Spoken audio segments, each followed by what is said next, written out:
What's up, guys? Happy War Day, man. It's Wednesday. We about to go to war with the projections, war with each other, right? We friends up until lock, baby. Man, I'm excited. The first full slate of NBA is upon us. I'm Gun, twitter.com/Gundacker. Joined today by my co-host. Let me see, Raj. Raj, you good? Are you ready? I'm good. 2 seconds. Last email for work. I gotta just zoom. I could have stayed on the solo cam shot. Whatever. Anyway, happy Wednesday, everybody. I hope you guys had a fun first day of NBA action last night. 2-game slate: Bucks, Nets, Lakers, and the Warriors. Lakers falling flat.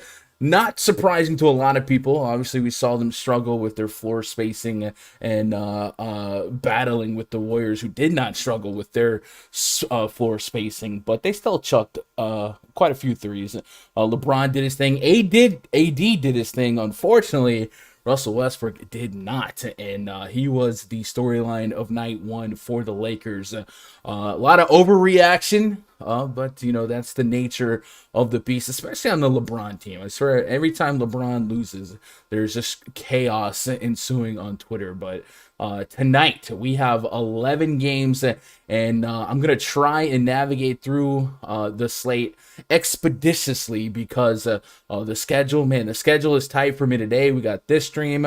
Immediately following this stream, I will be over on the Osmo channel talking about tonight's 2-game baseball slate. And then immediately following that stream, I will be in the RunDFS.com premium Discord voice chat for the 2 hours leading up to lock. And then, of course, sweating the slate. Last night, story time, really good night for me. Before lock, Nicholas Claxton was announced the starter in my Yahoo lineup. I had Dwight Howard, and I was tinkering back and forth. I was like Howard or Claxton. I was like the right play, right starter minutes. Claxton was always going to win the minute battle there. I got a little too cute there. However, I went pretty bullish on Patty Mills. You guys know I featured him as one of the 4 players in yesterday's video that I liked quite a bit. He went nuclear from downtown. Jordan Nwora ended up being a really strong play for almost min price on Yahoo as well. And then, of course, over on Yahoo, Jordan Poole was $1 above min price. And when I saw that those 3 players, 3 of my favorite players on the slate, were a combined $31, I was like, you know what? I'm going to play some Yahoo tonight. And then in my util spot, I had Ken Bazemore. And then once I realized I had a live lineup, I only ran one lineup. I was like, you know what? Let me think about this Bazemore, because the Lakers have a little bit more guards than you want for a guy like Bazemore. He's not really a high floor, high ceiling guy anyway. So we started discussing Nemanja Bjelica a little bit more. They were short in their front court with Wiseman being out, with Draymond and Wiggins on quote unquote limited minutes restriction, and then of course with Kevin Looney actually being shorter than Bjelica. I thought Bjelica had a bigger chance to be a better tournament play, so I swapped to Bjelica. And yeah, man, I was very profitable last night. The downside is if I would have went Claxton over Dwight Howard, which is in retrospect so obviously the right move, I probably would have profited probably over three and a half, maybe $4,500. But nice little opening night there. We're hoping to keep the momentum going to day 2. We are live on YouTube, man. I appreciate you guys that are already here. Jackleberry, Crispy, Josh Redfoot, the Andersons got tickets to opening day. Yes, sir. What up, Doug? Damron in the chat. Smeezy crushed it last night as well. He's been really, really killing it on Fanduel. Cam's in the chat. Jonathan Adams, Dang Lazy Mofo, Josh Gilham, John Emerson, and that's it for now. You guys, new to the channel, rundfs.com. If you ever want live access to myself or the community, most of which you see in chat, we have a 24/7 premium Discord channel. And you can gain access through rundfs.com, getting yourself a membership, any membership. Forgot to take down the $349 early bird yesterday, so I'm not going to penalize you guys if anybody out there was on the fence yesterday. I guess we'll go ahead and leave that up till midnight tonight. So if you guys do want to lock in until the end of this NBA regular season, go ahead and do that. We have big slate for DraftKings, big slate for Fanduel. We dropped a small preview video this morning, about 20 minutes, kind of gassing through each game. Remember, first game on the slate, there's a lot of uncertainty, a lot of guessing, but that's also a good thing. We can kind of predict and project guys at places where other people aren't, and we got a taste of that yesterday with Mills, Bjelica, guys like that, versus some of the chalkier plays like Bruce Brown. So that is a plus. The downside is, sometimes you might guess wrong, and I've spent the last couple hours really trying to get minute projections somewhat at a somewhat confident level. And then, of course, we also have been dealing with some news for day 1. Terry Rozier downgraded to questionable. We saw a Celtics lineup get confirmed and released earlier today, and then Jaylen Brown said he was questionable. I don't know. We're dealing with that. But that's going to get you guys warmed up, get the rust off. Raj, are you done? Are you done emailing? No, he's not. 2 minutes. 2 minutes. 2 minutes. What up, Sean V? What up, Josh Jennings? Your offensive username. What up, Tone Loke? What's up, boys? Did I miss anybody? No. All right, we Gucci. Hey, chat, do me one solid. All I ask, hit that thumbs up, man. I have a personal goal. I've been grinding this YouTube channel for quite a minute, man. And then, 2 years ago, I got banned for talking about the same stuff we talk about now, because at the time it was a little bit of a gray area. And then ever since then, the YouTube channel kind of took a hit, and I'm not getting the love from the algorithm that I once did, but we could fight back. with some thumbs ups and some subscriptions. So if you guys aren't subscribed, make sure you hit that red subscribe button. That should allow you to participate in chat. And then, of course, the thumbs up. Any type of interaction with the video helps out.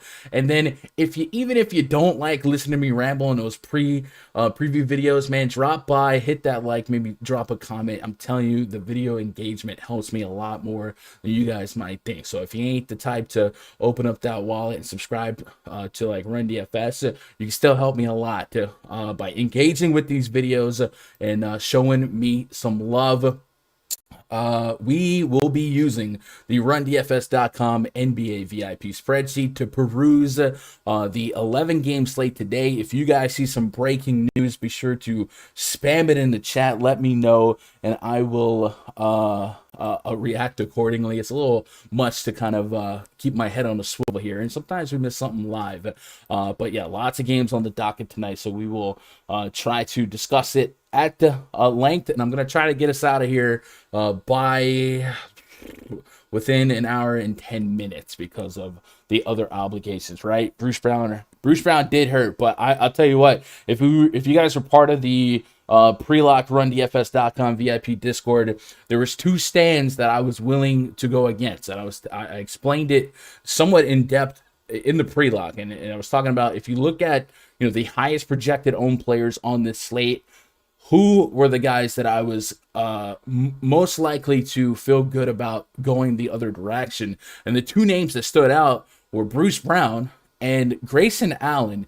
And Grayson Allen got there, but I do feel like maybe the Drew Holiday injury assisted him a little bit. But I was able to overcome that because I had a lot of the very low owned Patty Mills, and that was the gist of the fade, is I could fade those guys with great pivots, and I don't know, I really had that Patty Mills love yesterday. We talked about him being the second to just Jordan Clarkson in terms of odds-on favorite to win Sixth Man of the Year. And without Kyrie Irving, I thought that there would be a need for him, especially going against a team that already struggles defending the three to give up a lot of points via the 3-ball, and he caught fire. I mean, he was absolutely nuclear from downtown. So yeah, I got a little lucky that he shot well, but that's the whole point of DFS, right? Find pivot spots and then create an opportunity to jump the field on spots that you don't like as much as them, and that's what made me a whole lot of money last night. Who's Bielisa tonight? Low owned cheap 40 bomb. So the benefit of the first 11 game slate on the year is we should have a lot more nuggets and a lot lower ownership concentrated overall because of how many games there are. Rods, I'm getting a small echo in my ear right now. Can echo. Oh, okay. Hold on one sec. Still here? Onomatopoeia? A little bit. Anyway, what's up, Raj? Did you I saw some screenshots from you last night. You did all right opening day, right? Yeah. I mean, we're a Blake Griffin bitch ass away from a 60K score. Blake Griffin can. Goddamn, Blake Griffin screwed me. Well, there goes. Basically, the nuts with Blake Griffin. Yeah, no, that I saw that. Center was weak pre-flop, and that was another thing. I did not push you off that Kevin Looney ledge, man. I don't know what you guys were on about that, but get that all the way out of here. Anyway, gun call Patty before. Yeah, I was the Patty Mills truther, man. You guys, I thought Patty Mills would be top. Yeah, no, I did too. I thought Patty Mills was some top. That's why when I was looking at those ownership projections, and I saw Patty Mills closer to teens and single digits across some sites, whereas Grayson Allen and Bruce Brown were picking up bigger ownership. So I'll be happy with that. Anyway, we got to go game by game here. So real quick, let's jump into it. I am trying to wrap my record deal, Cameron. Oh, in the chat. Shout out Cameron in the chat. New single is out today, by the way. New single is out. Woulda, coulda, shoulda. Jalen Carter on Spotify, Apple Music. You guys know the vibes. Go play the song after this. Chicago Bulls at the Detroit Pistons. We got a 218.5 total. 5-point spread favor the visiting Chicago Bulls projected starting five for the Bulls. New look Bulls, a lot of hype, a lot of excitement. Lonzo Ball, Zach LaVine, DeMar DeRozan, Patrick Williams, and Nikola Vucevic taking on Killian Hayes, Josh Jackson, Sadiq Bey, Jeremy Grant, and Isaiah Stewart. So a 218.5 total is one of the more modest totals on the slate. And the Chicago Bulls are a team that I do think will be a really good real-life team. But looking at this starting unit of Ball, LaVine, DeRozan, Vucevic, and at their corresponding price points, I have a hard time feeling somewhat confident about anyone individually, just because I do think it could be pretty balanced. However, I did get to 30 minutes on all those guys collectively. I don't really look at and fear the Detroit Pistons, but overall, I kind of got to feel that this game's going to be a little bit slower in pace, a little bit slower, lower in scoring. So I don't have the warm and fuzzies on anybody on the Bulls specifically. Kobe White's still out, so we might look at a guy like Alex Caruso, who's been getting some love locally, and of course, we know him historically as a Cinderella backup guard from the Lakers. At min price on DraftKings, or near min price, 3,500. I got him at 24 minutes right now. That might be enough to fill a role, satisfy a value need. Nothing that I'm going to be egregious or aggressive with from the Bull side. And then the Pistons, man, the more things change, the more things that stay the same. I have a really, really deep minute rotation early on that I couldn't really get around. Ham Diallo added, or Ham Diallo off the bench here. We got Kelly Olynyk, Saban Lee's in the mix, Kojo. I'm probably not going to get to any Detroit Pistons on night one of the season. Looking at the pricing for Hayes, Jackson, Sadiq Bey, Jeremy Grant at 6,500 is like the one guy I could see have a ceiling at that price point, but I don't think I'm pushing the envelope here. So this game might actually be a fade in terms of my personal player exposure. Is there any outliers for you, Raj, and then chat? You guys got anything from this game that you're feeling that I'm not? Because ultimately, I just don't feel like I'm getting a great bargain at anyone priced individually. Maybe Lonzo grows into like an elite point guard role, but man, there's a lot of mouths to feed, and I feel like we're not getting any type of bargain on any of these Bulls starters. So, Raj, what's your lean on this one? I mean, yeah, so it's an 11-game slate. When it's that big of a slate, you definitely want to cut out some games. And the Chicago team is definitely one I'm going to cut out. I mean, I think they're going to be a great team this year. I think they're going to be balanced, kind of spread out.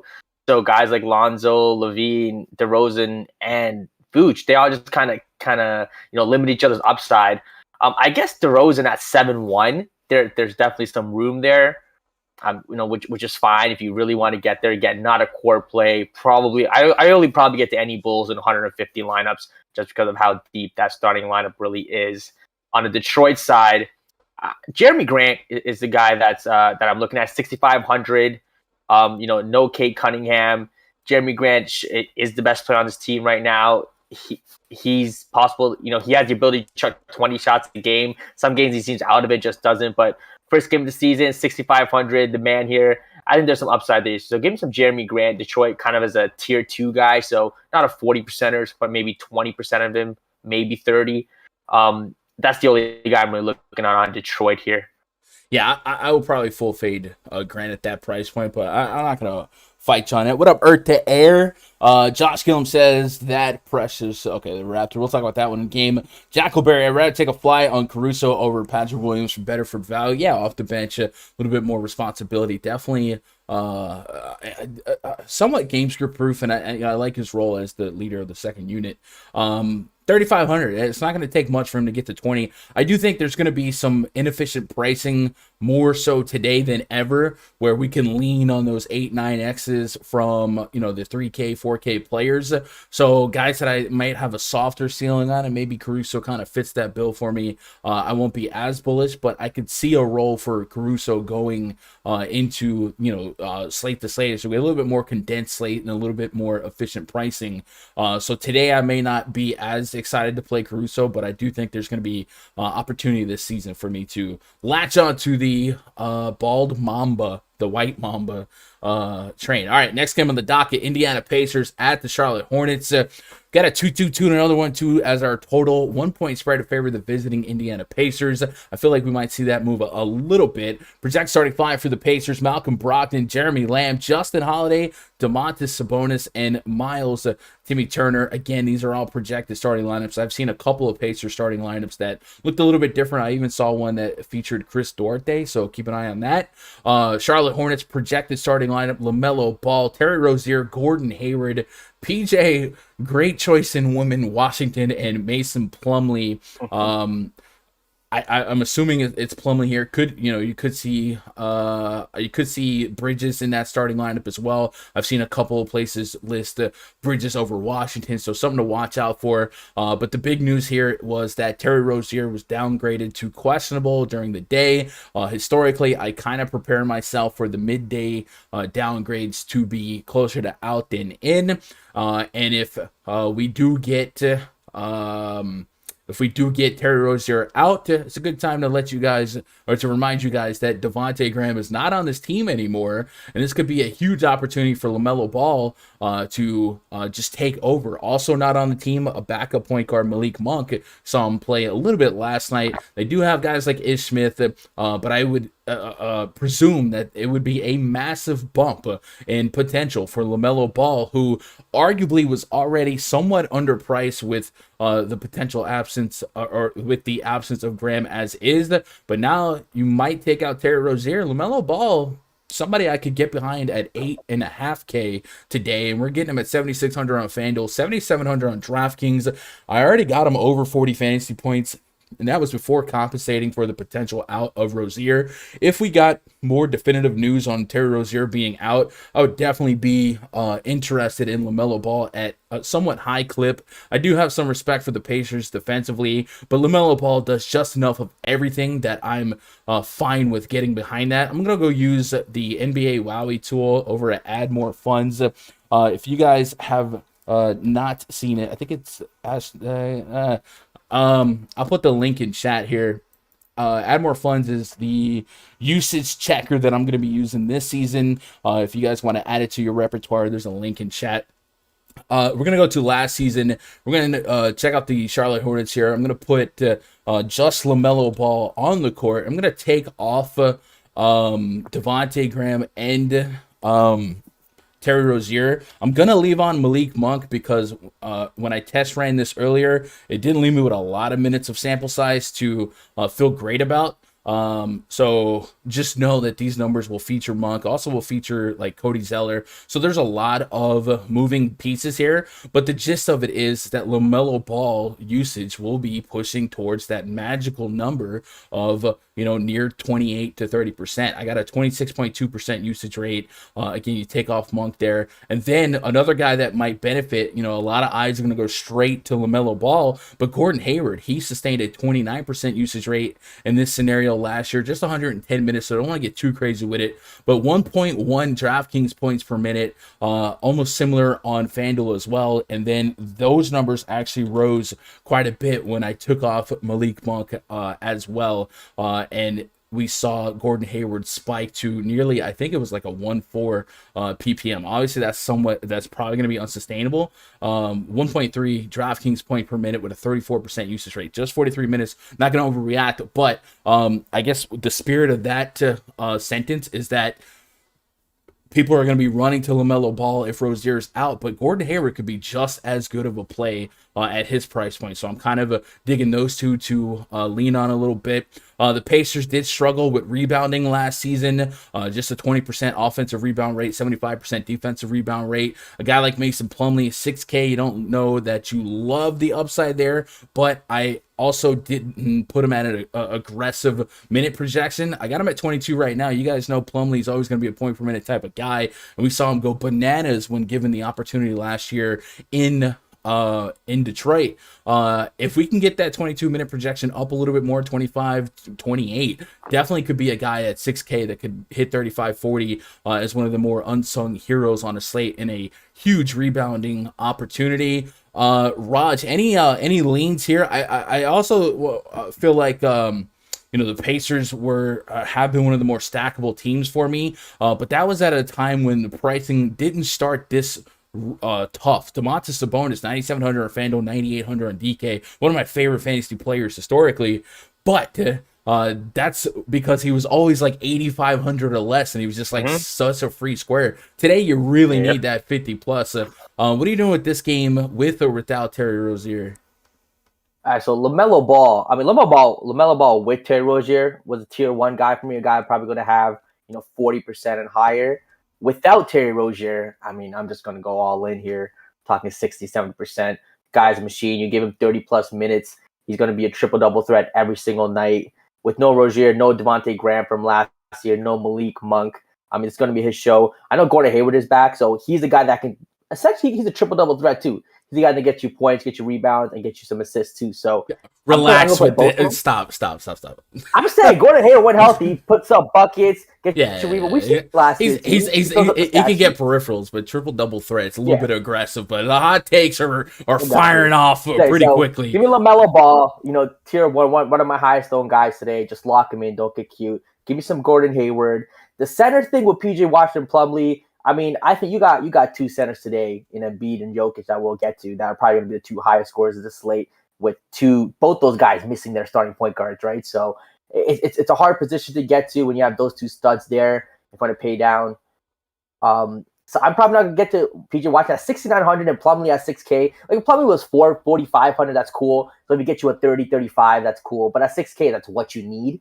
And with his minutes, I think it kind of limits the upside. Same Washington, 6,900. I like him when he was in the 5,300, 54. They priced him up there. DK's not playing games with them. Probably won't there. And with Sabonis, same thing. I mean, he has to outscore Jokic and Embiid. And I'm playing those 2 guys over Sabonis all day, every day, twice on Sundays. So, again, I'm probably going to fade him.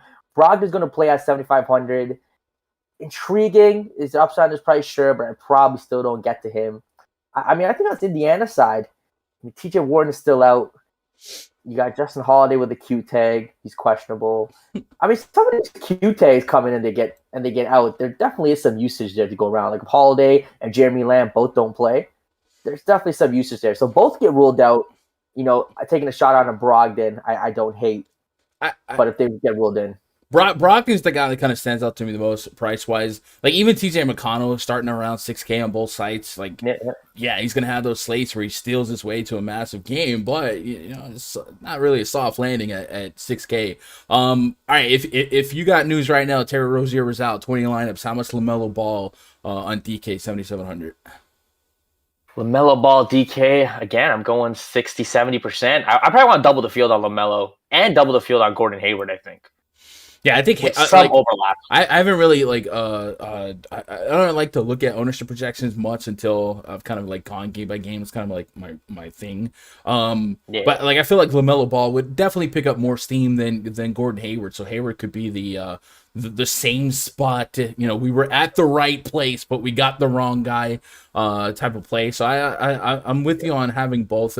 But yeah, I think Hayward probably falls to the lesser owned side. And then watch the situation in the front court for the Hornets. Like I said, I've seen some lineups project Miles Bridges at the 4. We've seen PJ Washington stretch out to the 5 for the Hornets last year at times. And when he was playing more 5, he was definitely more useful from a fantasy standpoint, picking up some more rebounds. So that could be a situation for his viability. I think at 7K, there's no shot that he touches my player pool in 20 or less lineups. But yeah, Hayward and Ball for me. Let me get caught up on chat here if we move on to the next game. Crispy says Duarte or Lamb.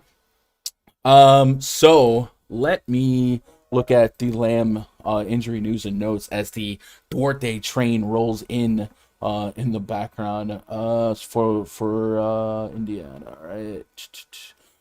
So Jeremy Lamb has a Q tag on him due to a sore right wrist. Justin Holiday's dealing with a left ankle.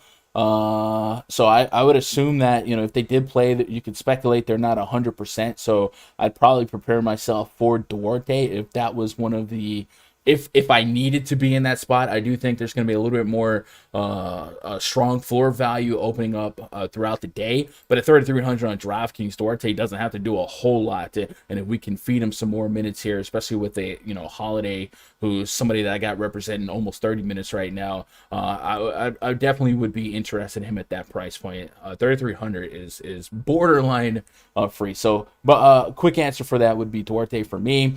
Damaro says, I didn't know if 70% ball versus Indy defense would be great. So I think when he says 70%, remember in context of that's in 20 lineups, right? Obviously in 100, 150 lineups, you're not going to get to 70% of almost anybody unless it's like a can't miss value play.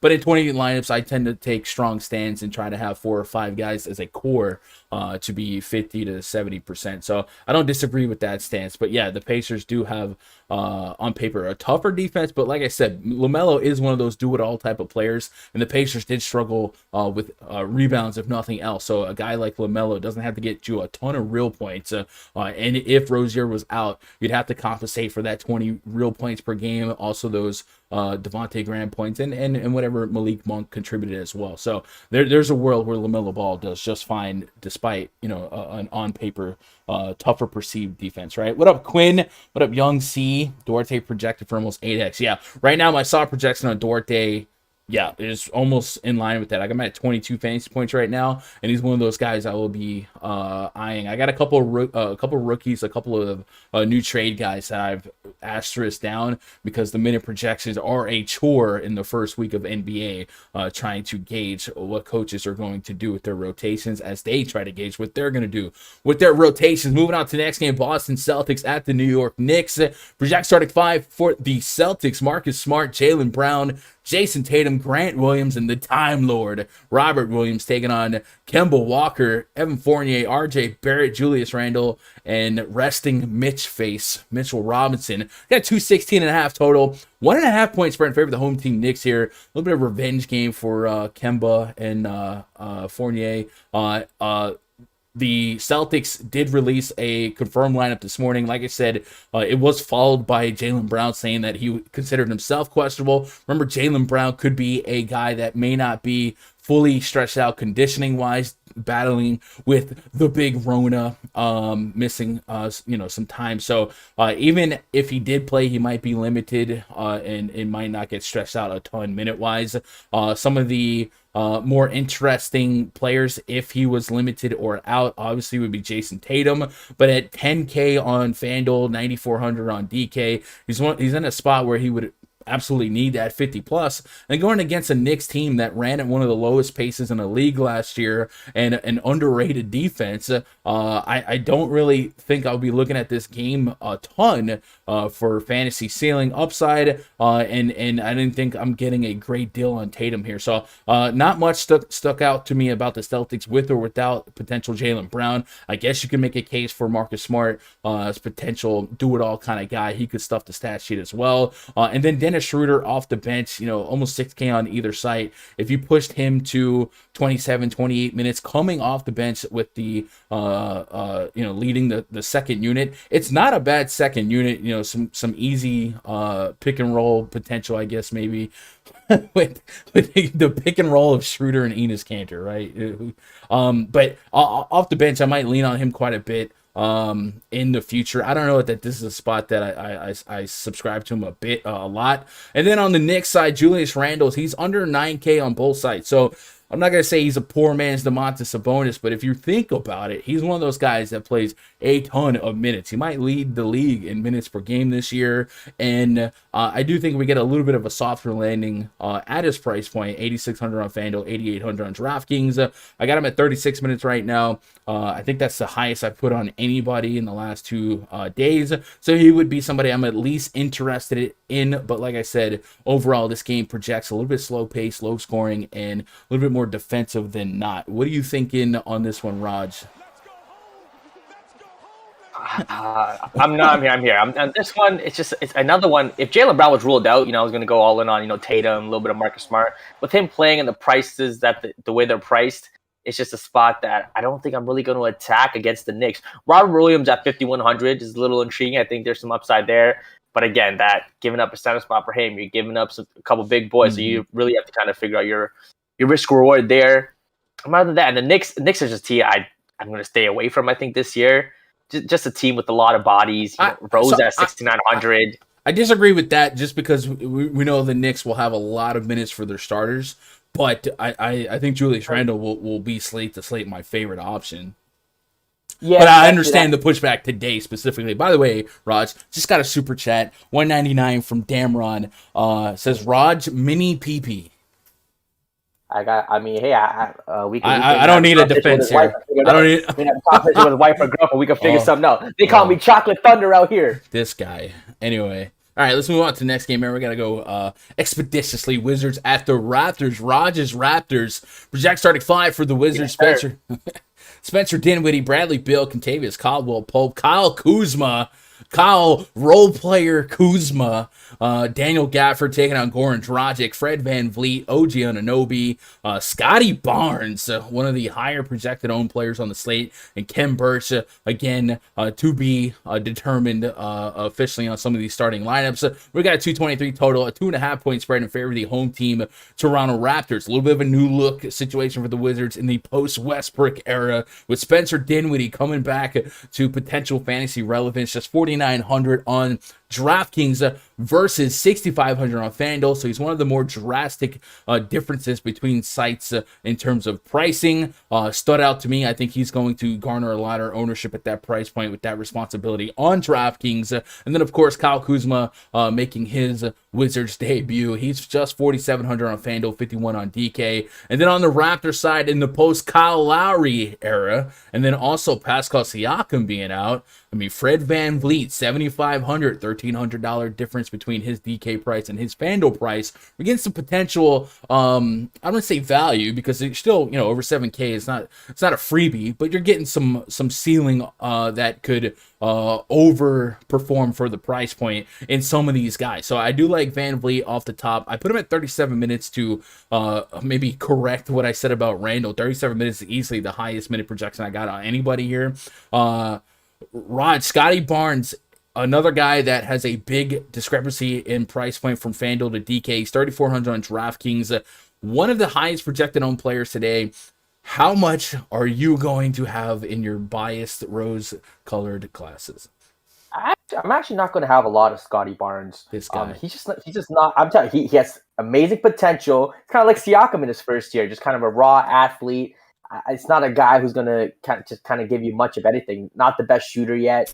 So I get that the price and the minutes, it's going to be there. But he can really have a bad game and kind of just get you 15 at 3,400, which is not going to win you anything. Guy I'm really going to target here, we got Fred VanVleet, 7,500. Like you said, no Kyle Lowry, no Siakam. Should have all the usage here. Probably have usage above 25 to 27% here. So give me VanVleet. OG Anunoby, that's a guy we always target without Siakam. I'm going right back to it, 6,100. Again, with no Lowry, he's a guy that's going to chuck shots, do a little playmaking for his team. So VanVleet, OG, they're probably staying away from the bigs with Boucher playing. Boucher, Birch, and Achua should all see minutes out there, so might be a little bit of a split. Yeah, so the Wizards in the last couple of years have perennially been a fast-paced, bad defense type of team, even before the Westbrook era. So I understand the hesitance, but the matchup is so soft for a guy that's a couple $100 above min price. In his last preseason game, Scotty Barnes got 25 minutes against these Raptors. And didn't put up like a staggering line. Look at, I'm getting this. I have ad blocker on, and it's not agreeing with this site that I'm trying to get information from right now. So I guess let me turn it off. I'm gonna turn it off. NBC Sports Edge. I'm gonna turn it off. Relax. His stat line wasn't staggering. So, if he scored 20 or less per DKP at an egregious ownership, 30-40%, I don't say egregious, but aggressive. I could see pushing back, but man, I don't know. 9 points, 2 rebounds, 7 assists, and 1 block. That'll be enough for me at 3,400 on DK. I think the pushback would be a little bit more on the Fanduel price point of 5,200, but I really got no reason to doubt him against the Wizards. And then you mentioned OG Anunoby, 7-4 on FanDuel. Anunoby is one of those stock getters, right? He'll get you some blocks and some steals. Going against the Wizards, they'll cough it up, or they have coughed it up. It is a much different lineup, so we might see some significant changes in how they roll as a team. A little bit more veteran presence with Dinwiddie, with KCP in the mix as well, and then of course Gafford in the front court until Thomas Bryant's back. So they might surprise us with how they operate. But I got no quarrels with the thought of Anunoby. But at 7,500 on Fred VanVleet, I definitely think that's an incredible price tag for a guy I think leads the slate, or potentially leads the slate in minutes, if not at least the top 3 in minutes projected, at least in games that end in regulation. Dinwiddie at 4,900 on DK. Are you in on that one though? That's another guy I think is going to Dinwiddie's Dinwiddie might be my highest on guy on the slate today. Okay. Spencer Dinwiddie is going to be a 7 to 8K player in literally I think a week or 2 weeks. $4,900 spend for Dinwiddie is the most disrespectful price to a guy that I think is supremely talented, borderline. I think he'll be a borderline all-star candidate. I think this is going to be a big year for Dinwiddie. We're talking 18, 10-5, maybe 20, 10-5. Raj is so crazy. Raj is so ridiculous. Dinwiddie is good. Do you not remember him on the Brooklyn Nets when they gave him minutes and some usage? He's the number 2 guy on this team. Okay. Sure. What about Bradley Beal? 9,400 on FanDuel, 9,500 on DraftKings. When I think about Bradley Beal and his price right now, there's a lot of guys in the above 9K range, and I don't necessarily feel great about most of them. De'Aaron Fox in the mix, John Morant's over 9K, Donovan Mitchell's 9,600, Damian Lillard's at 10-1. The one thing we'll know about Bradley Beal is if this team scores 100 points, he probably has 30 plus of them. Do you find yourself, or do you think you're going to have a decent chunk of Bill, perhaps running back to a decent chunk of Fred VanVleet? Because I got him for a high level of minutes as well. He averaged 31.3 points per game last season. If he's not a guy that you think you'll have a bunch of, would he be the first guy that you get to out of the 9K or above guards? I mean, and the 9K or above guards, sure. I definitely like him over guys like Zach LaVine or Colin Sexton, 8'7", 8'3". I even like him more than Donovan Mitchell, who's 9'6". But, I mean, guard is not a position I'm really paying that high for today. Again, LaMelo in the 7, Dinwiddie 4'9". So it's not a position I'm going to pay up, to the upper echelon. I'm going to save that for my bigs. Mm-hmm. So, again, 20 lineups, if I have no Beal, that's fine. But 150, sure. If you want Bradley Beal, 50, 60-point upside, you can play him every day. This guy. And then lastly, I know in the Discord this morning there was a lot of hope that Chris Boucher would be out and Precious Achiuwa would get some run here. If Achiuwa, even if with Boucher in, Achiuwa might still have a path to viability at 3,100 on DK, $100 above min price. How much Precious, if any, for you? I'm thinking. I only got him at 16 minutes. I see some other sites, push him at 20. He's kind of that Jordan Nwora role for me. Where yesterday I was trying to find reasons to get the minute projection higher. If you thought Achiuwa had a shot at 20 minutes today, at 3,100, $100 above min price, what are you doing with that? Give me 0 Achiuwa and give me all the Montrezl Harrell at 3,700. I mean, I think that's a guy who's more, who's going to get the minutes, 20 plus minutes here against those Raptors bigs. Trez at 3,700. I mean, he could have been 5,500 and might have got some plays. So give me some Montrezl Harrell here. Yeah, that's fair. I do like Montrezl Harrell. I definitely was easy. I was more confident in putting 20 minutes on him. He's a guy we know will be a point per minute at 3,700. I'm with that. Last year, the Raptors did not rebound great either. 20.7% offensive rebound rate, 76% defensive rebound rate. Montrezl Harrell is a guy that's going to be running and gunning. So I don't mind that call. I don't think that's the craziest thing. It's definitely not the craziest thing you've said about this game. Phil Swafford, man, I appreciate that follow a lot, buddy, or that subscribe. So you're disrespecting Spencer Dinwiddie over here. For me? I'm not disrespecting him, but borderline all-stars are very, very strong take, especially considering the guards in the East, right? The guards are going to be spoken for. I hear you. Yeah, anyway, let's move on to the next game here. Philadelphia 76ers at the New Orleans Pelicans, 224.5 total, 3.5 point spread in favor of the visiting 76ers. Benjamin Simmons sent home and suspended, will not play in this one. Shake Milton also out, projected starting 5. Now, Tyrese Maxey, Seth Curry, Danny Green, Tobias Harris, and Joel Embiid, the poster boy, taking on the homie, friend of the channel, Devontae Graham, Nickeil Alexander-Walker, Brandon Ingram, Najee Marshall, and Jonas Valanciunas. Again, projected. We might see different stuff flow out, especially on a team that's making some changes like the Pelicans. Zion Williamson not likely to play for at least a couple weeks for the Pelicans here. This is a little bit of a new look Pelicans. No Lonzo Ball, Jonas Valanciunas added to the mix here. So Devontae Graham at 5,700. That was kind of a price point that I you know me, I'm a sucker for my boy Devontae.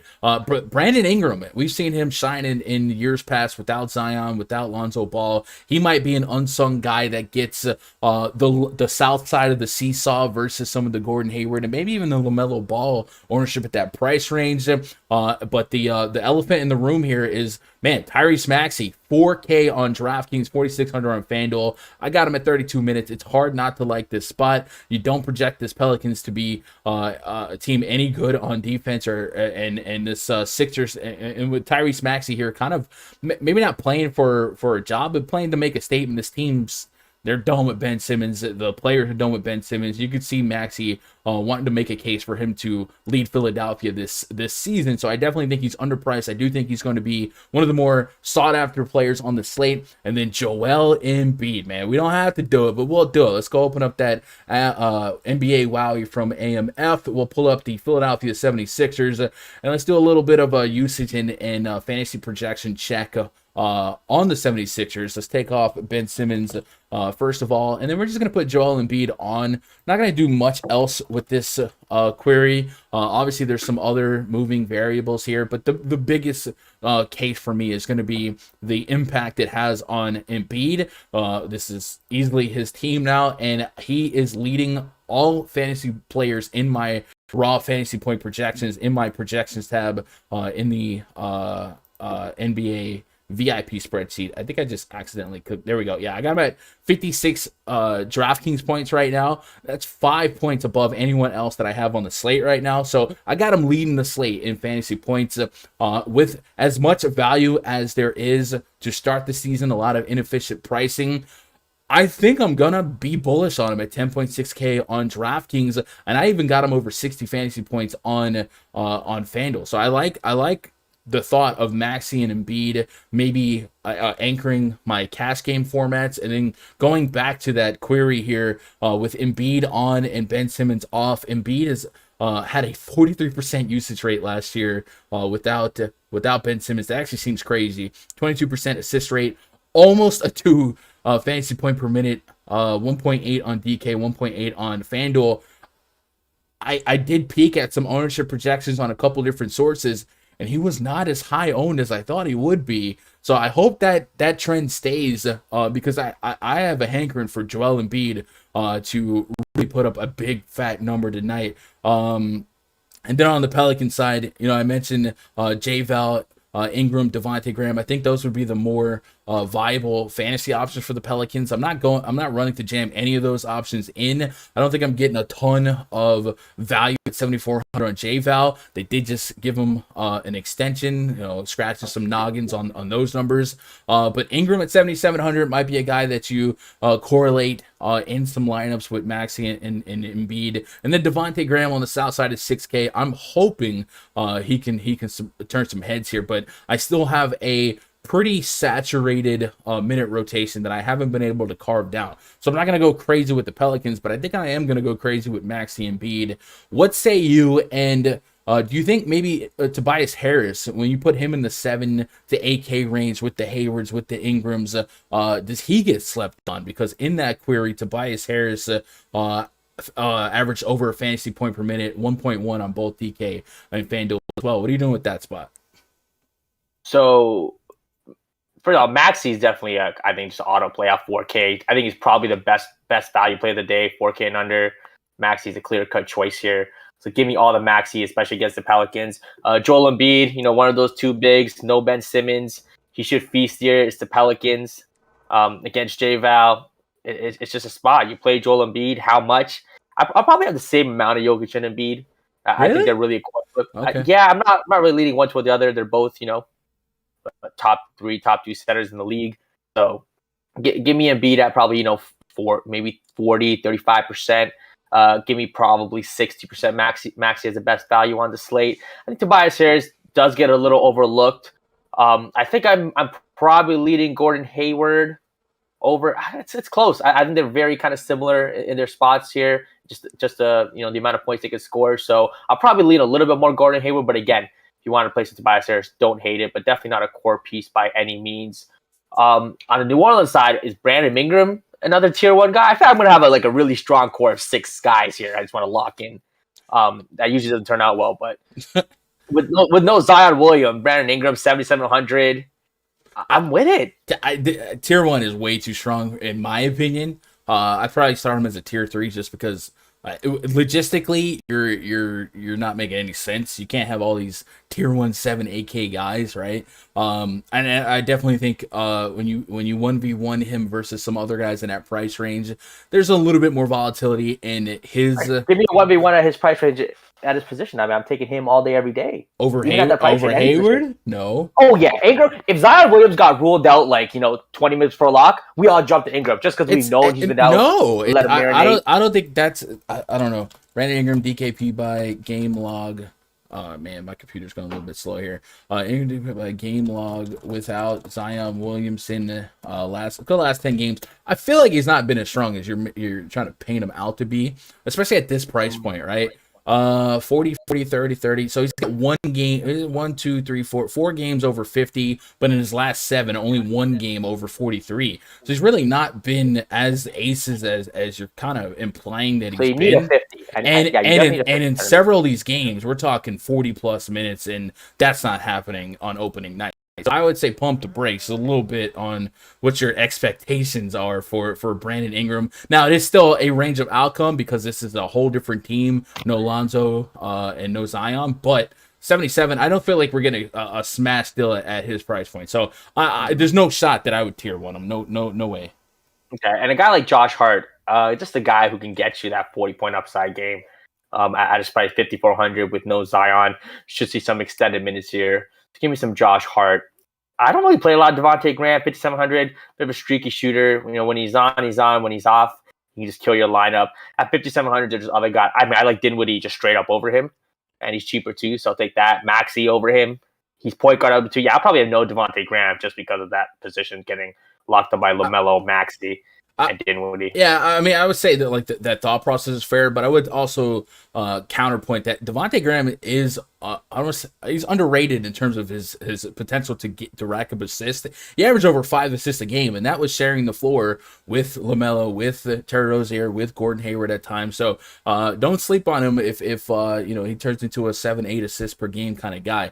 All right, so yeah, give me Embiid, give me Maxey, give me Tobias. Yo, Danny V Lab, man, appreciate that subscription. 3 rookies on DK seem like a must. Yeah, rookies tend to come in inefficiently priced early on in the season, and then a couple opportunities today that maybe the pricing didn't or that people didn't really account for. So I don't mind that. I know it's rookies. The field is leaning, but also that's a place of opportunity to be a little bit different. A lot of times rookies, bright-eyed, wide-eyed, deer in the headlights, and some dumb fouls, stuff like that, and they have a harsh awakening. So if some of these guys get a little bit too aggressive in projected ownership, 11-game slate, I'll probably look for some strong pivots. Anyway, let's move on to the next game here. Houston Rockets at the Minnesota Timberwolves, 231 total, 6.5 point spread favor the home team T-Wolves. Project starting 5 for the Rockets: Kevin Porter Jr., Jalen Green, Aaron Gordon. Maybe I've seen some different lineups for the Rockets: Daniel Tice and Christian Wood up against D'Angelo Russell, crossing over with Anthony Edwards, Josh Okogie, Jaden McDaniels, and Karl Anthony Towns, the big cat, Ernie Ladd. Oh yeah. So yeah, I do think both teams could have a way different starting lineup than what I'm looking at on my screen right now. But we do know who likely floats to the top Kevin Porter, one of the bigger price discrepancies between sites, a softer landing on Fanduel at 6,100, 7,800 on DK. You do kind of feel like the 6,100 is a lot better deal. Christian Woods, 8,200 on Fanduel, 8K on DK. He's definitely somebody that has thrived at points per minute in his last couple of seasons, and against a softer matchup like the T-Wolves. He is somebody I think could be one of those, I won't say sneaky, but one of those slept on 50 bombs that might get passed up by some guys a little cheaper and a lot more expensive.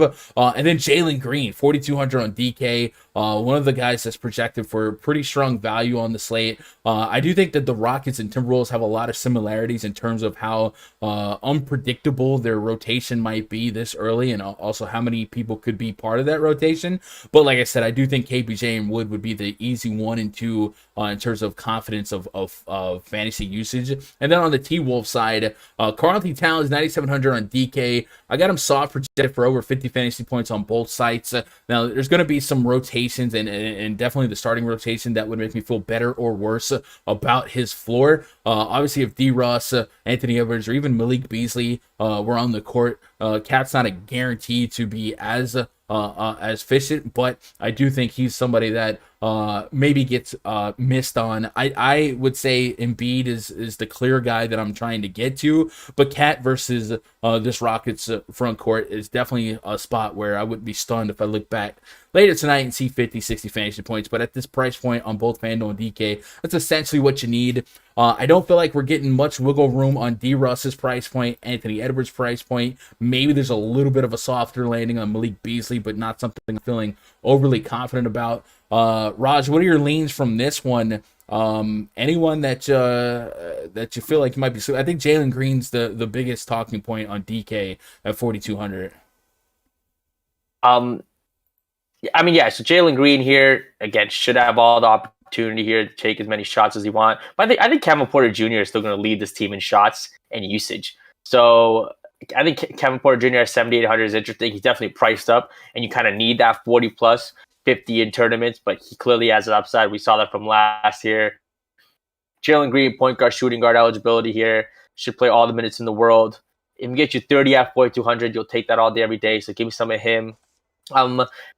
Christian Wood, he's center only is the tough part on DraftKings. I haven't looked at it on FanDuel, but 8K, I think there is some upside there against Cat. Cat's a center we used to target all the time when he's healthy. So Christian Wood, he's gonna play some power forward and some center. So give me some of him at 8K. Not a lot though, just because again the premier setters are in such great spots. And when it comes to Minnesota side, Anthony Edwards is going to chuck a lot of shots here. Anthony Edwards should lead this team in shots. Usage, I think, will be close between him and Cat, but I think Anthony Edwards strongly believes he's the best player on this team, and he's going to act like it. So at 7,100, I think there's definitely some upside there against this Houston team. And like you mentioned, Cat, great spot. It's Houston. Team we're going to target all year. Give me, again, with Embiid and Jokic in the spots they are, I won't have too much, but 20%, maybe 10%. I'll take it with Cat. And probably no D'Angelo Russell at 8,500 as a third option on this team. I'll pass on that. Yeah, Jalen Green pushed up to 28 minutes in that last preseason game, 20 points in that spot as well. So yeah, I do think there's a room for opportunity at that $4,200 price point. Would like to see a lineup that maybe I don't want to say featured him more, but I want to see less shooters. I want to see Eric Gordon off the bench, maybe a House start. House does have a Q tag on him. But yeah, I do think that the Rockets could be a little bit more spread out. But this game has one of the more, I don't say slept on, but a pretty high total, 231, one of the higher totals on the slate. So would not be a shocker, especially process-wise, to look back later tonight and see a lot of very, very viable and lucrative scores coming from this game. Let's get caught up on chat here if we move on to the next game. Tice starting for the Rockets. Yep, Green going to be over 40% on Houston. Pivot to Duarte. Nah, I still like the floor on Green a little bit more, especially considering this matchup. I do think this game could be very offensively minded versus defensive, and Duarte has a little bit more competition on a team that's pretty balanced. So I would lean Green in that 1v1, but if you're just looking for a low-owned pivot, I guess the thoughts there, but it's not something I would force. I don't know what's going on outside my house right now, but it just sounds like a nonstop whistle and like a bulldozer. Yeah, a little bit upset. It's really driving me nuts. I wouldn't be surprised if Jalen Green hit 6x value on DK just real points. Yeah, I definitely am with you there, Quinn. Eric Gordon starting. Okay, so did that lineup come out? Did I miss that? Let me check out the Discord here. He is Eric Gordon, Jalen Green, Kevin Porter Jr., Daniel Dice, and Christian Wood. That team has negative defense. Yeah, but I mean the T-Wolves aren't locking anyone up either, so I know exactly. This could be the shootout of the night, right? That's exactly what I'm saying. But like I said, price wise, I don't feel like I'm getting a steal here out of anybody. Maybe on Fanduel, D. Russ and Anthony Edwards might stun me with a 40+. You feel like they kind of eat at each other's ceiling. Cat starting off at almost 11K is rough. But on DK, maybe I'll get to that a little bit more. But yeah, not what you want defensively. Torrin Prince might get thrown into the mix, and he might be their best shot at some defense. Let's move on to the next game here. 256. Try to get out of here within 25 minutes. Cavs at the Memphis Grizzlies. 218s are total. 7.5 point spread in favor of the home team Memphis Grizzlies. Project starting 5 for the Cavs. Darius Garland, Colin Sexton, Isaac Okoro, Evan Mobley, Jared Allen taking on John Morant, Desmond Bane, Kyle. The Andersons got tickets to the game. How'd they get tickets? Jaren Jackson Jr. and Stone Cold Steven Adams going to get you one board. What? 218 in total, like I said. Home team Grizzlies, sizable favorites.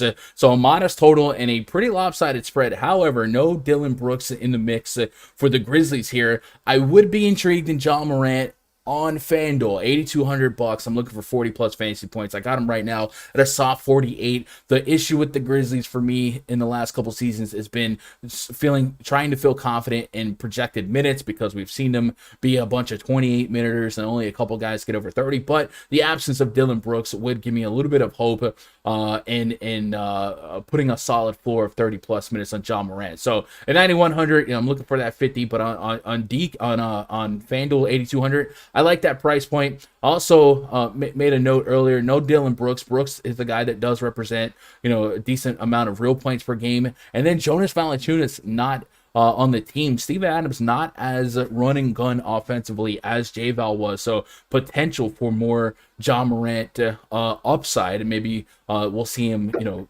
start averaging 25+ real points per game, but also a peripheral guy, 7+ assists. And then the last couple seasons, the Cavs have been really, really bad in terms of surrendering fantasy points to opposing to opposing point guards. So I like John Morant. Theoretically, on the Cavs side, I don't think I'm going to dabble too much here. Jared Allen is an intriguing name at 6,500. Definitely a guy that can get you a sneaky shot at 40+ and maybe really pay off a FanDuel or a Yahoo or even a PrizePicks scoring format with his block potential. John Morant likes to drive to the rack, so maybe picks up some blocks there. But for the most part, I'm not really hanging my hat on a lot of Cavs today. Do you have any disagreements with that statement? Any different tells? I think one of the things that is worth talking about is Jaren Jackson Jr. at 5,900 on DraftKings has room for upside and also has the potential to be one of the higher owned forwards on the slate, especially on the DraftKings side of things at 5,900, looking for 30+. And my soft projections pushed him at almost 40 fantasy points, or at 40 fantasy points on FanDuel and 37 on DK. So if he lived up to the projection, he would classify as an incredible play. Do you agree with that? With Jaren Jackson being one of the better plays on the slate, at least from a DK standpoint? And then what else you doing with this game? Yeah, I think Jaren Jackson Jr. is probably my favorite play in this game. Again, a guy coming back fully healthy. Whenever he's on the court, he's going to do well. Going to chuck up his shots. Should be good here for a double-double. 5,900, there's some upside there. I'll take it. Jaren Allen's a guy we used to target when he was on the Nets, when he was a center. So I'm going right back to it. So give me some Jaren Jackson Jr. here. Other than that, at Memphis, I'm probably not getting to any John Morant just because at 9-1, I'm just not paying up that high for point guards with the point guards available today. Cleveland side, I'm probably just going to full fade Cleveland. Kevin Love is 5,800. I mean, he has those rare games where he'll get you 20 and 10 still. So Kevin Love at 5,800, that get it done, but probably not something I'm going to go to today. And Jaren Jackson Jr. just fits very nicely when you want to get Jokic and Embiid together on DK. You're going to play some of these value guards, and he just kind of fits in the power forward spot. So I might end up with more of it if I do more of that, Jokic and Embiid builds.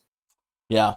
Chat, we got to take a pause for the cause, man. Let you guys know that this stream brought to you by Prize Picks, man. If you guys are tired of facing sharks with 150 lineups, you're tired of trying to guess what fourth string guard's going to break the slate, and you just want to reward your research based on the work that you're doing right now, you could simplify your process a little bit and maybe also expand and diversify your portfolio, your daily spending. Go check out Prize Picks, prizepicks.com. If you sign up using code GUNDACKER or use the link, I'll put the link in chat, you'll actually get up to $100 instantly matched your first deposit. So if you sign up, you say I want to try $20 on the site, they'll turn that to a quick $40, and you can go on here and you can bet against a lot of projections, and you can make some tickets, kind of parlay style tickets that are really, I don't want to say addictive, but really fun. PrizePicks is one of the up and coming sites that has really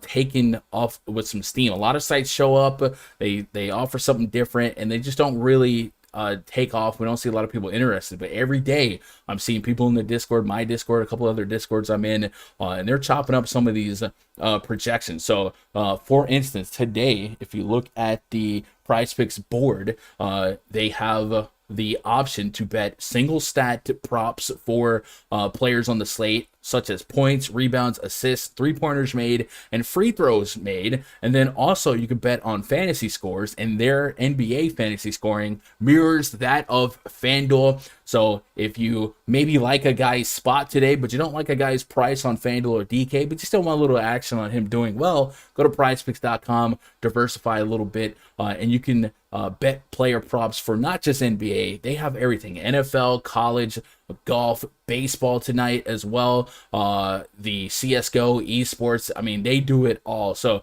good way to better reward some of the research you're already doing. And then if you guys want maybe a couple more baseball tells, remember, after this stream, I'll be on the Awesome channel talking about tonight's 2-game baseball slate, and maybe we'll come away with some feels for what might be a good attachment to some of our NBA cards. So prizepicks.com, code GUNDACKER, get you signed up, and have some fun with that. Tweet me your big tickets on Twitter. I've been seeing some really good stuff. Let's get back into the action here. Moving on to the next game. Spurs hosting the Orlando Magic. Project starting 5 for the Magic. Cole Anthony, Jalen Suggs, Terrence Ross, Wendell Carter Jr., Mo Bamba. He's got certain type of people calling. Spurs project starting 5, Dejounte Murray, Derek White, Dougie McBuckets, Keldon Johnson, and Jakob Poeltl. Is he not Poeltl enough for the Poeltl Club? 213 is our total, one of the lowest totals on the entire slate, 6.5 point spread.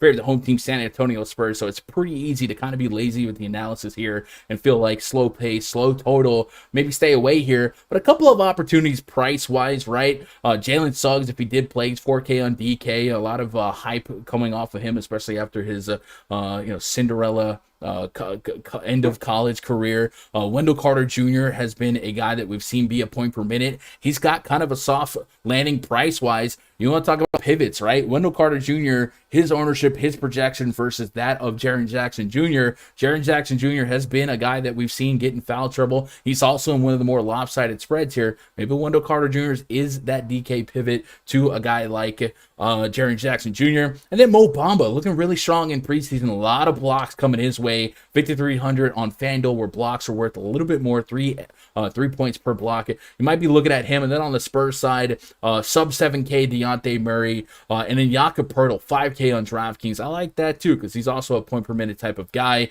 News to watch here: Markelle Fultz, Jonathan Isaac, Etwan Moore, Chuma Okeke out for the Magic. Suggs did have a Q tag on him, and then MCW also listed as out. So could be a pretty decent chunk of starter minutes there for Suggs and Cole Anthony. And then on the Spurs, like I said, on the Spurs side, Collins, Landell, or Collins is out, Landell's questionable, and I'm not even going to say that other name. Raj, anything here, or is this just, hey, low scoring game, exit out, it's 11 games, I don't think I'm going to lose the tournament because of this spot? I think it's one of those games where I'm probably just going to exit out here, not something I'm running to. I think Cole Anthony's interesting. 6,700. I know it seems like a bit of an expensive price tag, but again, he's a guy on this Orlando Magic team I think should lead this team in shots. Probably going to have a usage above 20% here, pushing 25. Cole Anthony tournaments I don't hate. A guy like Terrence Ross is someone who can get hot any moment. Could have a Patty Mills type game from last night. But other than that, again, the Wendell Carter Jr. Mo Bamba, it's just so hard giving up a center position to guys who aren't as locked into minutes. I think they have a higher floor of minutes than you might want to give them credit for. But yeah, thinking outside the box. So it sounds like the I want to say the club way, but the chalky way to approach the slate is to pay up for center, use point guard. So maybe the reverse process method that maybe we use in football could work here. Pay up for guards and use some of these cheapy centers. And I think a Bamba, Wendell Carter Jr., maybe even a Jaren Jackson Jr., but I think he'll have a little bit of ownership. They kind of fit the bill for me. But yeah, I'm not going to get too crazy with this game because not expecting much. Like I said, lowest total, and San Antonio does have a decent spread in their favor. But a couple price points that at least make me think about it. Let's get caught up in chat here before we get out of here. Danny says Suggs out. RJ Cole set them night. Did Suggs get rolled out? I might have missed that because we've been live for like an hour. Anybody else see that? Can we corroborate that? I should have I think he's off the injury report. I saw it was questionable. Let me double check this. Let's check our feed. I don't see anything right now. Let me. I'm refreshing my total injury news and notes. Unless he was speculating what could happen. Do you approach single entry the same as cash?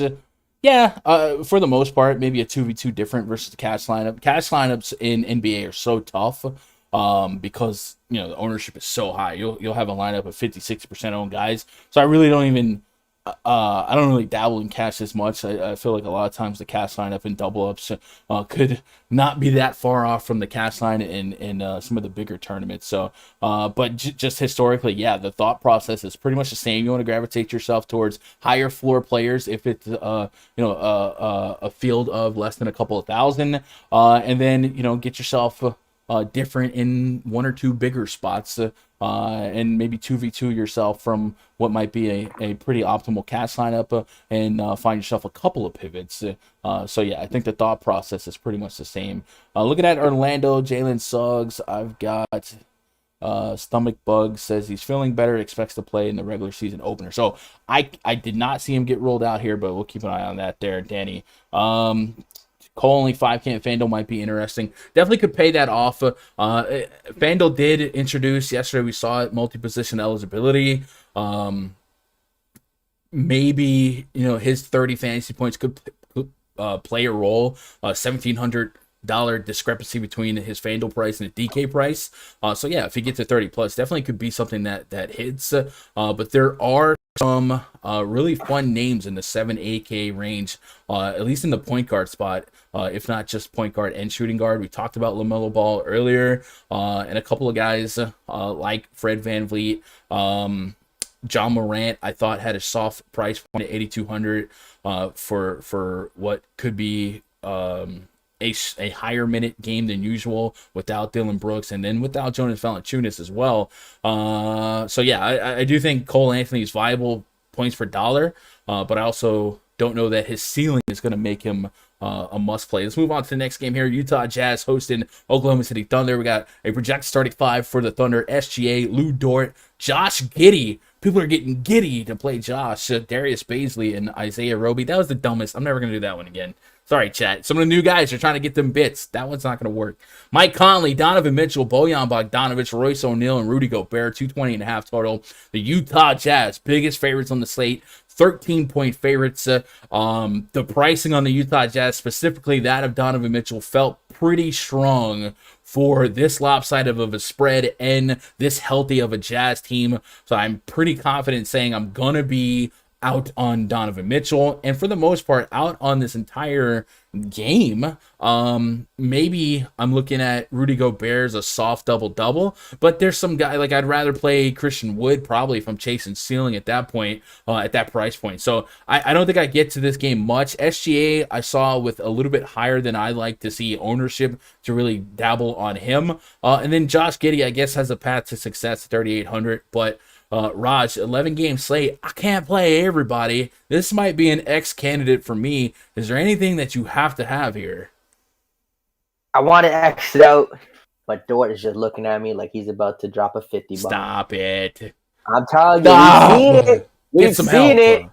When this guy gets it going, he's different. No, it's just not. different. Stop. He built different. What are you even saying right now? I'm saying Dort at 6K should be. I mean, he's probably going to have the second most shots on his team, second highest usage next to SGA. I think there's some upside there at Dort at 6K. So my game log with Shay.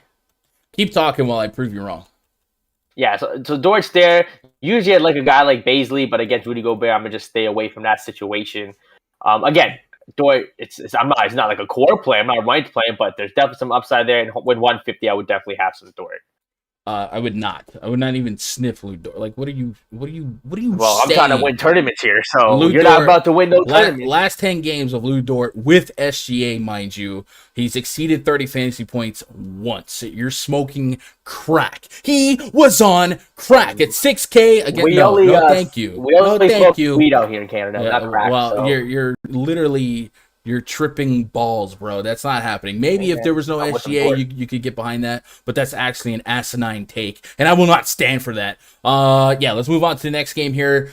Denver Nuggets at the Phoenix Suns. Monte Morris, Will Barton, Michael Porter Jr., Aaron Gordon, and Nikola Jokic taking on Chris Paul, Devin Booker, Mikal Bridges, Jay Crowder, and DeAndre Ayton. 224.5 total, 6-point spread in favor of the Phoenix Suns. I do want to point out that I did get a comment about this game earlier, and it was talking about the minutes in the recent history between these two teams.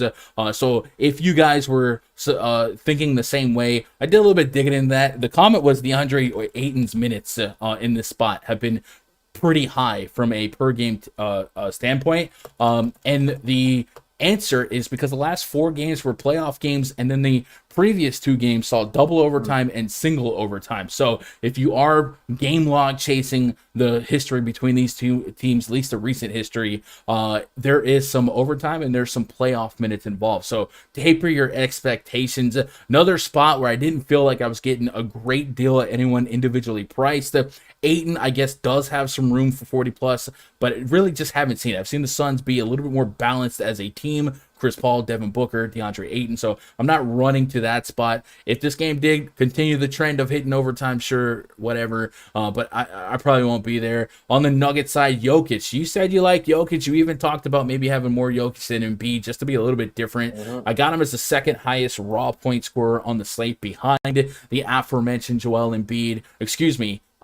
Second most. So I don't think that's a crazy take. Definitely could see myself having some lineups with them both. But what's anything other than Jokic standing out as a late night hammer potential that you have to have some exposure to?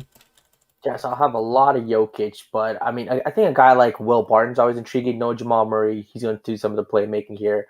5,200. We've seen him have those 35 DK point type of games. So if you want to take a shot at him, I don't hate it. But it's all the Jokic for me. So how much of the overlap? So how much Jokic and Embiid together if you're going to have in let's say 100 lineups? I mean, I wouldn't even that wouldn't be something I manually adjust. I would trust the projections. Okay. I would set my exposures on each player, and whatever happens. But there's not really a correlation there that I need to set an overlap or prevent an overlap. So whatever happens. I do think there's a lot of value at guard and even at the wing that with these two guys having the highest median projection in my projections, there would be a pretty big overlap, but that's not going to be something I manually tinker because there's not really a correlation that I need to fix between the two. Sure. Yeah. Tone Loke says you guys never agree on anything. Sometimes, but I gotta correct him when he says ridiculous stuff, right? What up, Julian Wilson? For incredibly intelligent people like myself to just agree with. Josh Jennings says peep Dort's game log. Look at his game log against the Jazz, straight fire.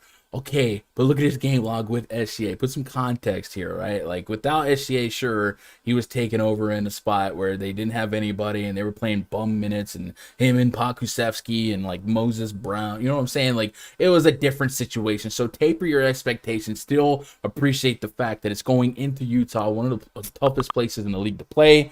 And then, yeah. Let's move on to the last and final game. Before we do that, pause for the cause. Let you guys know if you guys want access to this spreadsheet, my projections, and my personal player pool, and then most importantly, my pre-lock voice chat. You can go to rundfs.com, get yourself a membership. I forgot to take down the early bird special yesterday, so if you want to cash in on that, go for it. But we have week passes, 2 week passes, month passes, all that good stuff. That will immediately unlock access to all my spreadsheets, NBA, MLB, and NFL this weekend. And then, of course, access to the rundfs.com VIP Discord. And then before lock, a lot of us are in the voice chat, and you guys ain't got to be part of it, right? You can just listen in if you want to. But hey, man, I love meeting new people in the DFS spectrum. Grab a mic, meet some people, ask some questions, share some thoughts, right? We've got winners at all different bankroll levels. My favorite flag to wave is Always Be Placing, has won 2 milli makers since last December. Golf and NFL, and then of course we got people smacking each sport, whether it be single entry, mini maxes, quarter arcades, mass entry, max entry. There is somebody to connect with no matter what your bankroll level is, and it's not just DFS. These guys are dabbling in, like we said, prize picks and sports betting. So gravitate to that. I think it's a really strong community. My number one bit of advice, even if it ain't my community, I definitely recommend you guys be part of a community, because a sport that is as fluid news-wise as NBA, you're going to want to keep each other sharp, right? Iron sharpens iron, and we've got a Discord full of DFS bits of iron.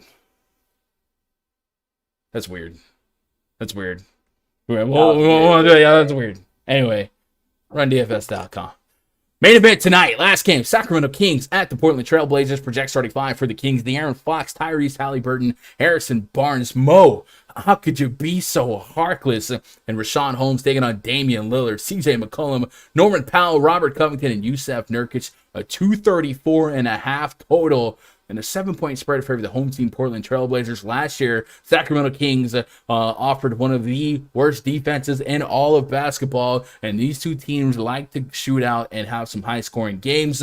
We don't get a big discount on pricing from most of the players in this game. We did learn that Marvin Bagley would not be part of the short-term and long-term plans of the Kings. His agency actually released a statement saying that he would be part of the rotation. So they did open up some implied minutes for the front court for the Kings here. You might see Rashawn Holmes benefit in the short term. You might see Tristan Thompson. You might see Mo Harkless benefit. Though Mo Harkless, historically, not a guy that we play from a points per minute fantasy production standpoint. And you also just might see Harrison Barnes starts out, play some more for Halliburton. They might go 3-guard set. So something to watch here for the Kings. On the Blazers side, they're starting the season off a little bit more healthy than we remember them from last year. Nurkic, CJ McCollum, Damian Lillard, all in the mix here. And even though it's a pretty high total, there's not a price point that stands out as a must play and maybe a lot of implied value. You could see each guy outperforming their price point, right? You could see Nurkic having 50 against this Kings front court. That was one of the worst rebounding teams, one of the worst defenses. You can see McCollum thriving at 7,200, but you're going to really want to squeeze out every bit of upside at these price points because of how big of a slate it is, right? It's not your normal 5 to 6x be happy. You're probably going to want these guys to go bananas, at least 3 or 4 of you guys to go really bananas. And with the viability of the 7 to 8K range from the guard forward area, right? The LaMelos, the Gordon Haywards, even the Ingrams, the Tobias Harrises, guys like that. There's a case to be made that McCollum kind of gets slept on, and he has a higher total, better matchup. And then Damian Lillard, 10K on both sides. You know, one of the most expensive players on the entire slate. Third to just Jokic and Embiid. You know, he's a guy that loves playing him some Sacramento. So if he dropped a 60 bomb, no one would be stunned at the end of the night. Maybe you kind of need that. But maybe, you know, these are ultimate late night hammers. I think, was it Adine that won 100K off of Lillard against the Kings? Shout out to Adine. Versus Kings. Let's go last 10 games. So there is some, I would say, sneaky late night hammer viability if you love to just have action on the last guy. You look at his last 10 game logs, last 10 games, Lillard versus the Kings. Last 2 games, 60 plus, 70 plus. Again, maybe put a little bit more context to it, especially look at that March 4th game. Nurkic was running on a little bit of a minutes limit, and then I think McCollum might have been down. McCollum did not play, and neither did Nurkic, so he had that going for him. Now he puts some more context where the usage gets a little bit more spread out, and maybe Dame doesn't start the season playing 38, 39 minutes, something like that. So I guess the question is, what do you do with Damian Lillard at 10K? I feel like I easily go Jokic and Embiid over him, bigs over guards, but are you contrarian enough to say that this total for Dame is a potential 70 for fantasy expectations? I mean, sure, does Damian Lillard have tournament winning upside? Of course. Is he going to be, again, with everyone paying up at center? I think he might be my favorite, pay up guard. The guy above AK is probably going to be Damian Lillard at 10-1. He has that game breaking upside, so definitely would have some of him. But again, I think he just kind of gets lost in the sauce with these value point guards and Maxey, Dinwiddie, mid tiers like LaMelo. Going to be hard to get to, so won't have a ton. I think same goes with Fox. I think both these guys kind of battle each other out here. Fox at 9,300, another guy with 50, 60 point upside. Again, 150 lineups, have some of him, but it's not going to be a core piece for me. With no Marvin Bagley, a guy like Harrison Barnes would have been interesting, but at 7,400, I mean, DK just priced him. That's nuts. Yeah, that's absolutely nuts. Would need a ceiling game. Harkless, 4,600, probably not going to get there. He has those occasional 30 DKP games, which is what you need at his price in tournaments. And the Portland side, back to them, guy like Nurkic, 7K. I do think that's a little cheap for Nurkic. Mm-hmm. He definitely has an upside game here. So at 7K, if you're not paying up for those studs, I don't hate it.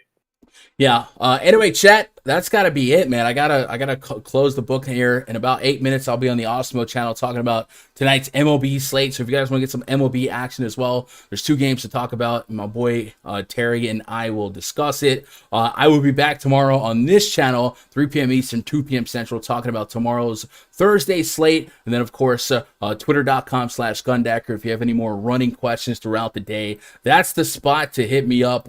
Raj, as always, fun to school you and prove you wrong on every one of your hot takes. But the party's not over. We'll be in the NBA pre-lock voice chat in about 30 minutes. So come be part of that. We'd love to see you be part of the community. I appreciate you guys showing love, being here, being part of these streams, and hopefully we grow. The viewer list has been growing incredibly, so I am humbled. I appreciate it, man. I really love you guys, and I'll be back tomorrow live. Try and have a preview video tonight, but pre-lock voice chat in about 30 minutes. So go to rundfs.com, get yourself signed up. Good luck. God bless. And as always, go win some money, man.